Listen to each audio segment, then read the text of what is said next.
नमस्कार, आप देख रहे हैं एवन उत्तर प्रदेश और मैं हूं आपके साथ आयुषी गुप्ता। बुलेटिन की शुरुआत करेंगे इस वक्त की हेडलाइंस के साथ। यूपी विधानसभा चुनाव को लेकर दिल्ली में मंथन। केंद्रीय चुनाव समिति की मीटिंग में पीएम मोदी ने किया मंथन। 300 सीटों पर प्रत्याशियों के नामों पर लग सकती है मुहर।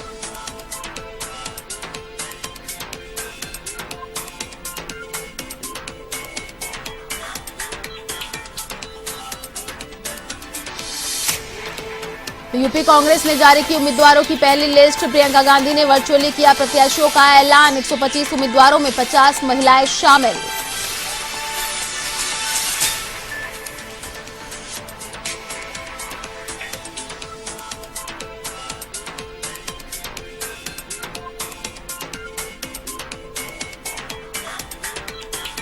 यूपी में तेजी से बढ़ रहा कोरोना का ग्राफ। 14,765 नए कोरोना संक्रमित मरीजों की हुई पुष्टि। गाजियाबाद और नोएडा में बिगड़ रहे हालात।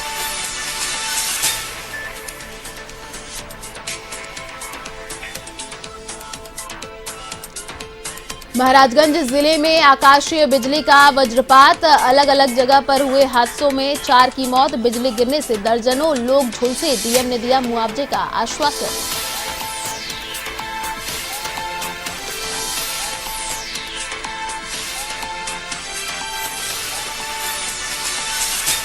हरदोई के शाहबाद में आईटी का एक्शन। तंबाकू व्यापारी के ठिकानों पर हुई छापेमारी। आईटी की कार्रवाई से व्यापारियों में हड़कंप।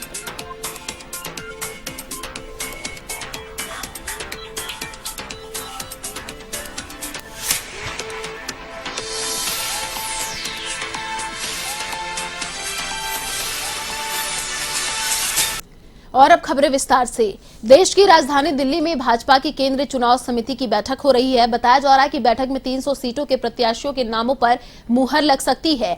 बैठक में भाजपा के राष्ट्रीय अध्यक्ष जेपी नड्डा के अलावा प्रधानमंत्री नरेंद्र मोदी भी वर्चुअली शामिल हुए। उधर बैठक में शामिल होने के लिए यूपी के मुख्यमंत्री योगी आदित्यनाथ, यूपी बीजेपी अध्यक्ष स्वतंत्र देव सिंह, मध्य प्रदेश के मुख्यमंत्री शिवराज सिंह चौहान भाजपा के ऑफिस पहुंचे। बैठक में राजनाथ सिंह, नितिन गडकरी भी वर्चुअली शामिल हुए। इसके अलावा अमित शाह, बीएल संतोष, शाहनवाज हुसैन, जुएल उराव भी बैठक में मौजूद रहे। बैठक के बाद इन राज्यों के विधानसभा सीटों के लिए प्रत्याशियों के नाम की घोषणा की जानी है।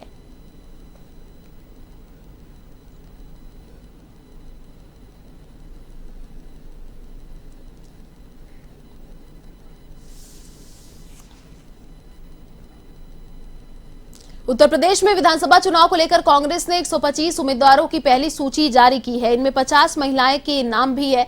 प्रियंका गांधी वाड्रा ने लिस्ट का ऐलान किया। उन्होंने कहा कि ये वे महिलाएं हैं जिन्होंने किसी न किसी तरह से योगी शासन के दौरान अत्याचार सहा है। प्रियंका पहले ही उत्तर प्रदेश विधानसभा चुनाव के लिए लड़की हूं, लड़ सकती हूं को नारा दे चुकी है। प्रियंका गांधी ने बताया कि कांग्रेस के उम्मीदवारों में महिलाओं के साथ साथ कुछ पत्रकार और समाजसेवी भी शामिल है। बड़े नामों की बात करें तो सलमान खुर्शीद की पत्नी लुइस खुर्शीद को टिकट मिला है। साथ ही सदफ जाफर को भी उम्मीदवार बनाया गया है। उन्नाव से कांग्रेस ने आशा सिंह को उम्मीदवार बनाया है। प्रियंका ने कहा कि उनकी लड़की का पहले रेप कराया गया था, फिर बाद में एक्सीडेंट भी कराया गया।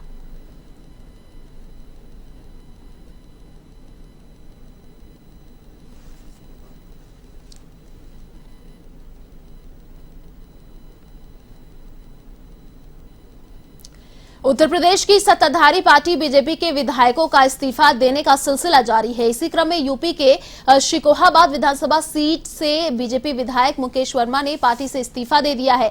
इस्तीफा देते समय उन्होंने अपने ट्विटर पर लिखा, भाजपा सरकार द्वारा 5 वर्ष के कार्यकाल में दलित, पिछड़ों और अल्पसंख्यक समुदाय के नेताओं व जनप्रतिनिधियों को कोई तवज्जो नहीं दी गई व दलित, पिछड़ों, किसानों व बेरोजगारों की उपेक्षा की गई। इस कारण मैं भारतीय जनता पार्टी की प्राथमिक सदस्यता से इस्तीफा देता हूं।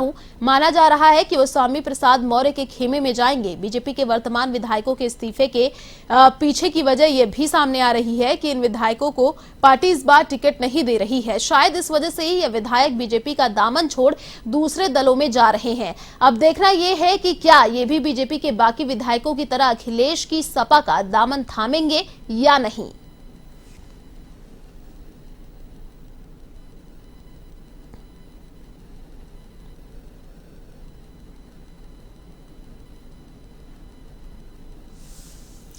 राजनीतिक दलों में चल रही रस्साकसी के बीच संभल में योगी सरकार की राज्य मंत्री गुलाब देवी का बड़ा बयान सामने आया है। उन्होंने कहा है कि स्वामी प्रसाद मौर्य का बीजेपी पर दलित और पिछड़ों के साथ असमानता के व्यवहार का आरोप पूरी तरह गलत है। स्वामी प्रसाद मौर्य का स्वार्थ चरम पर पहुंच गया था, जिसे पूरा करने के लिए वे अपनी मनमानी नहीं कर पा रहे थे। उन्होंने कहा कि बीजेपी में दलितों और पिछड़ों के साथ असमानता का कभी भी एहसास नहीं हुआ।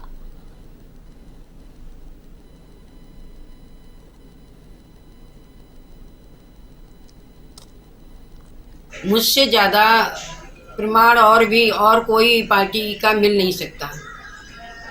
मेरा पूरा जीवन इसमें बीत गया। लगभग 33 साल हो गए मुझे इस पार्टी में काम करते हुए। मैंने कहीं पर भी ये एहसास नहीं किया कि भारतीय जनता पार्टी कहीं पर भी असमानता का व्यवहार करती है। मुझे 7वीं बार टिकट दिया पार्टी ने, जो मैं आज में विधायक बैठी हुई हूँ। आगे ईश्वर की इच्छा है, जो पार्टी हित में होगा हमारा शीर्ष नेतृत्व जो है वो निर्णय लेगा। लेकिन ऐसा कहीं कुछ भी नहीं है कि किसी के साथ भी भेदभाव किया जाए। हम लोग सबको साथ लेके चलते हैं, सबका विकास करते हैं, सबकी।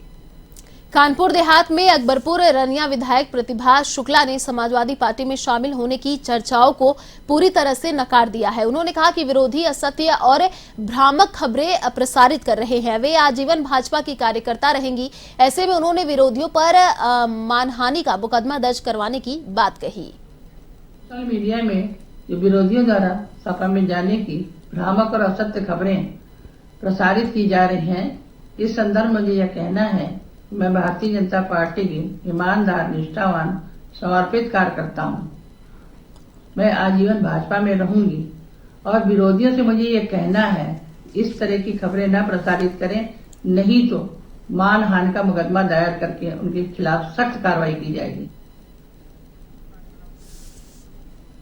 यूपी में कोरोना संक्रमण का ग्राफ बढ़ता ही जा रहा है। बीते 24 घंटे में यूपी में 14,765 नए कोरोना संक्रमित मरीज सामने आए हैं। अब प्रदेश में सक्रिय मरीज 71,022 हो गए हैं। दिल्ली से सटे गाजियाबाद और नोएडा में हालात दिनों दिन बदतर होते गए। आपको बता दें, ताजा रिपोर्ट में नोएडा में कोरोना के एक्टिव केस 10,000 पार कर गए। यहां 1,626 नए मरीज मिलने के बाद नोएडा में एक्टिव केस की संख्या 10,718 हो गई है। वहीं गाजियाबाद में भी 1,680 नए मरीज मिले हैं। अब यहां 90,030 एक्टिव केस हैं। आपको बता दें, स्वास्थ्य विभाग से जारी रिपोर्ट के अनुसार पॉजिटिविटी रेट 1.87% हो चुकी है। राहत की बात यह है कि रिकवरी रेट 94.7% पर बनी हुई है।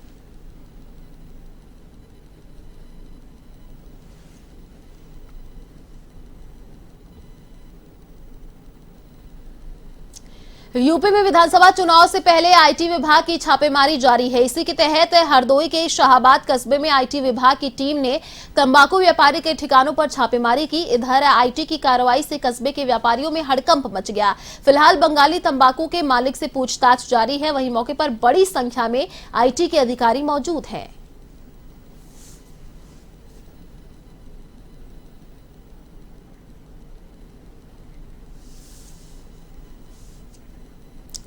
यूपी के जालौन में A1 टीवी की खबर का बड़ा असर हुआ है। भेंडी खंड 2 और हिमनपुरा खंड 3 पर हो रहे मोरंग के अवैध खनन और ओवरलोडिंग की खबर को प्रमुखता से दिखाने के बाद जिलाधिकारी प्रियंका निरंजन ने बड़ी कार्रवाई की है। खबर के बाद संज्ञान लेते हुए जिलाधिकारी ने मोरंग से भरे करीब 2,200 ट्रकों के खिलाफ नोटिस जारी किए, जिसके बाद खनन माफियाओं में हड़कंप मच गया। वहीं डीएम प्रियंका निरंजन ने औरैया रोड पर ओवरलोडिंग रोकने के लिए इलेक्ट्रॉनिक काठी का शासन को प्रस्ताव भेजा है।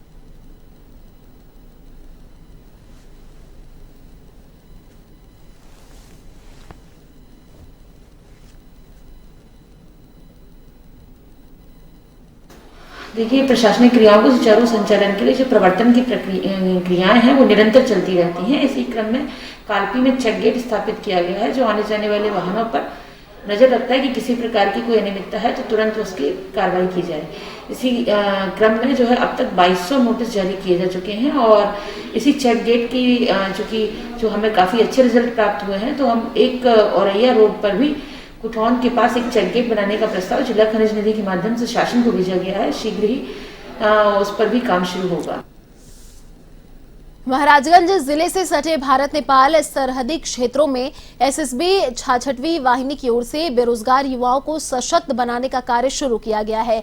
ऐसे में नागरिक कल्याण कार्यक्रम के तहत एसएसबी 66वीं वाहिनी के पूर्ण सहयोग से हरदी डाली गांव में लगभग 100 से ज्यादा लोगों के ब्यूटिशियन और मोबाइल रिपेयरिंग का प्रशिक्षण दिया गया, जिसमें एसएसबी के 66वीं वाहिनी के कार्यवाहक कमांडेंट वर्जित सिंह ने बताया कि सरहदी क्षेत्रों को मजबूत एवं सशक्त बनाने के उद्देश्य से ये कार्यक्रम शुरू किया गया है।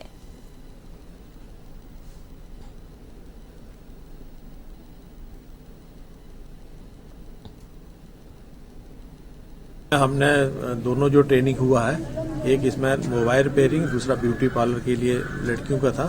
तो इसका सिलेक्शन हमने यहाँ के नज़दीक के जो बॉर्डर एरिया जो गांव हैं उन्हीं में गांव में जाके गांव प्रधान के थ्रू ही इनका सिलेक्शन किया था। तो ये 15 दिन का ट्रेनिंग इनका स्किल इनको डेवलपमेंट इनका किया है ताकि वो इसके थ्रू अपने रोजगार को आगे चला सकें। और ये नागरिक कल्याण कार्यक्रम हमारे लगातार चलते रहते हैं। यूपी के महाराजगंज जिले में आकाशीय बिजली गिरने से 4 लोगों की मौत हो गई, जबकि दर्जनों लोग घायल हो गए। डीएम सत्येंद्र कुमार ने बताया कि निचलौल थाना क्षेत्र में अलग अलग जगहों पर 3 लोगों की मौत हुई है। वहीं सदर थाना क्षेत्र में 1 की मौत होने की खबर है, जबकि दर्जनों लोग घायल हुए हैं। सभी घायलों का निचलौल सामुदायिक स्वास्थ्य केंद्र में इलाज जारी है। इधर डीएम सत्येंद्र कुमार ने मृतकों के परिजनों को आपदा राहत कोष से 4-4 लाख रुपए की आर्थिक मदद का आश्वासन दिया है।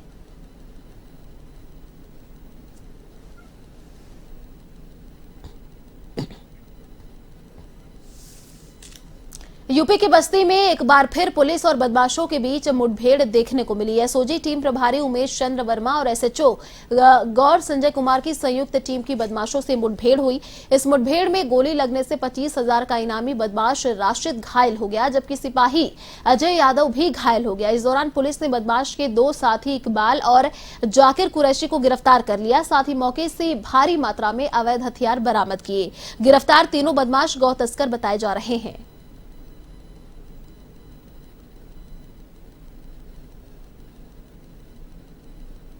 हमारे जनपद बस्ती के चलाए गए अभियान के तहत एक अभियुक्त के साथ मुठभेड़ हुई, जिसमें अभियुक्त राशिद के पैर में गोली लगी है और हमारे एक सिपाही के हाथ में गोली लगी है। दोनों का इलाज जिला अस्पताल में चल रहा है, जहां दोनों खतरे से बाहर हैं।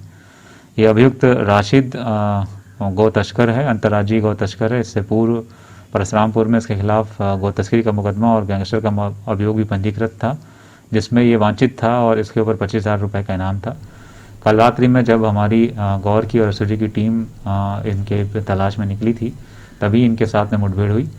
राशिद के साथ इनके 2 साथी इकबाल और जाकिर भी गिरफ्तार हुए हैं। ये भी अंतर्राज्यीय। यूपी के रायबरेली में रफ्तार का कहर देखने को मिला। तेज रफ्तार ट्रक ने मासूम को रौंदा। मौके पर मासूम की दर्दनाक मौत हो गई। मासूम की मौत से घर में कोहराम मचा है। आपको बता दें, झुलवासा चौकी के पास ये हादसा हुआ। तो तेज रफ्तार ट्रक ने मासूम को रौंदा। मौके पर मासूम की दर्दनाक मौत हो गई।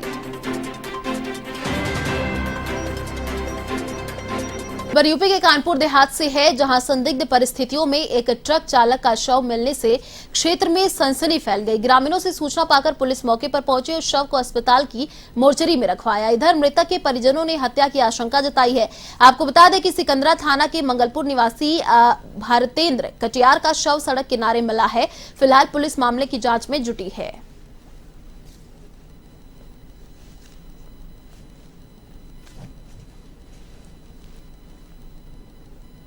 सिकंदरा के महमूदपुर गांव से लगभग 500 मीटर की दूरी पर सड़क के किनारे एक युवक की लाश मिली है। इस संबंध में मौके पर पुलिस ने प्रथम दृष्टया जांच में पाया है कि उसको गला घोंट करके हत्या की गई है। डेड बॉडी को पोस्टमार्टम के लिए मर्चरी भिजवा दिया गया है और तहरीर लेकर के मुकदमा पंजीकृत किया जा रहा है और घटना के कारणों के लिए छानबीन की जा रही है। पुलिस टीमें लगाई गई हैं। शीघ्र ही घटना का निराकरण करके आवश्यक कार्रवाई की जाएगी। यूपी के बाराबंकी में एक 16 वर्षीय नाबालिग का शव तालाब में पड़ा मिलने से सनसनी फैल गई। मोहम्मदपुर खाला के चंद्रसिहाली गांव के तालाब में शव मिलने की सूचना पाकर पुलिस मौके पर पहुंची और शव को अस्पताल की मोर्चरी में रखवाया। परिजनों के मुताबिक मृतक सूरज मिर्गी की बीमारी से ग्रसित था। फिलहाल पुलिस मामले की जांच में जुटी है।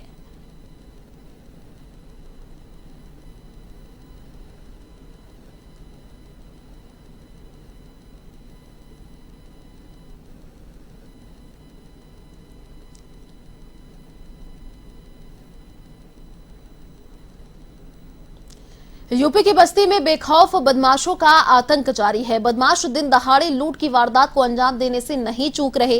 ताजा मामला पटेल चौकी क्षेत्र के पचपेडिया मार्ग का है, जहां असलहे के बल पर बाइक सवार 3 बदमाशों ने लूट की वारदात को अंजाम दिया। बदमाशों ने प्राइवेट कंपनी के कैशियर से बंदूक की नोक पर 1,64,000 रुपए लूट लिए। इधर वारदात की सूचना पाकर पहुंची पुलिस बदमाशों की तलाश में जुट गई।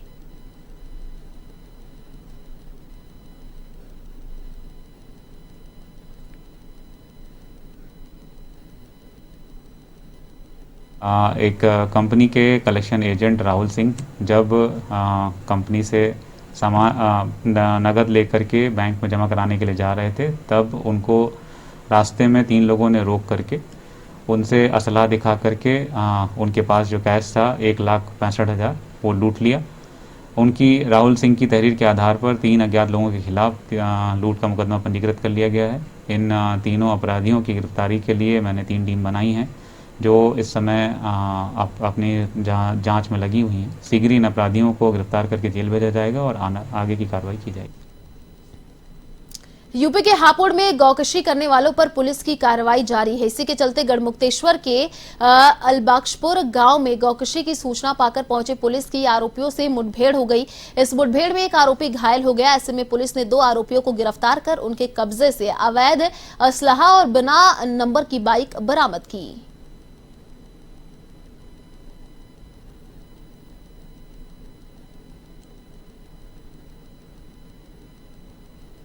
थाना क्षेत्र गढ़मुक्तेश्वर के अल्लाबकसपुर गांव में मुखबिर द्वारा सूचना दी गई। फिरोज व उसके अन्य साथी रिजवान द्वारा गोकशी की घटना कारित किए जाने की आशंका है। इस सूचना पर गढ़मुक्तेश्वर पुलिस द्वारा मौके की घेराबंदी की गई, जहां पर अभियुक्तों के साथ मुठभेड़ हुई। मुठभेड़ के दौरान फिरोज को पैर में गोली लगी व रिजवान भागने में सफल रहा। रिजवान की तलाश की जा रही व फिरोज को हॉस्पिटल भेजा गया है। मौके से एक मोटरसाइकिल बिना नंबर प्लेट, एक तमंचा व भारी मात्रा में कारतूस बरामद किए गए हैं। अन्य वैधानिक कार्रवाई की जा रही। यूपी के रायबरेली में विधानसभा चुनाव से पहले आबकारी विभाग एक्शन में आ गया। इस दौरान आबकारी विभाग की टीम ने गांव और खेतों में दबिश दी, जहां से 90 लीटर कच्ची शराब बरामद की गई। साथ ही 900 किलो महुआ लहन मौके पर ही नष्ट किया गया। इधर आबकारी विभाग की कार्रवाई से शराब माफियाओं में हड़कंप मच गया।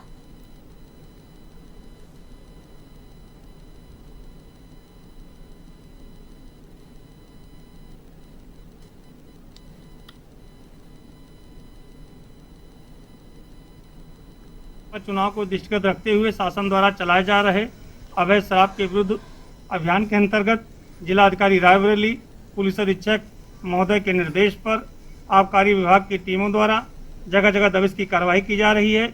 उसके अनुक्रम में आज थाना भदोखर के ग्राम हरवंश खेड़ा, रैली कल्याणपुर, शाहपुर में दबिश की कार्रवाई की गई। नाले के किनारे 2 अवैध शराब की भट्टियों को तोड़ा गया। उत्तर प्रदेश के गोंडा में विधानसभा चुनाव को लेकर प्रशासन अलर्ट मोड पर है। ऐसे में भयमुक्त और निष्पक्ष मतदान को लेकर पुलिस अधीक्षक ने केंद्रीय औद्योगिक सुरक्षा बल के साथ फ्लैग मार्च निकालकर लोगों को जागरूक किया। साथ विभिन्न मामलों में अवांछित 230 लोगों को गिरफ्तार कर जेल भेजा।